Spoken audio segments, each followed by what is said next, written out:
Hello all, today is day 74, 74వ రోజు. ఈరోజు అయితే మనం ఇప్పుడైతే చేను మధ్యలో ఉన్నాం.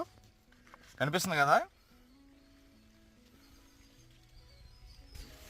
ఇప్పుడు ఎగ్జాక్ట్గా చేను మధ్యలో అయితే ఉన్నాము. మధ్యలో నుంచి చూడండి ఎలా ఉందో. ఇవి పోతు మొక్కలు. వీటికి ఇంచుమించు ఒక 1 feet పైనే ఆడ మొక్కలకి పోతు మొక్కలకి 1 feet పైనే ఉందన్నమాట. ఇవి మనకి ఎలా ఉన్నాయంటే 5 సార్లు వచ్చేసి ఆడ మొక్కలు, 1 సార్లు పోతు మొక్కలు.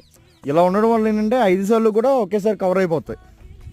ఎందుకంటే పైకి ఉన్నాయి కదా, కొంచెం జస్ట్ ఆ రేణువులు చాలు ప్రత్యుత్పత్తిని కొనసాగిస్తాయి అన్నమాట. పుప్పొడి రేణువులు ఉంటాయి కదా అవి. వీటిలో మీకు ఎగ్జాక్ట్గా ఎలా రాలుతాయి చూపిస్తా.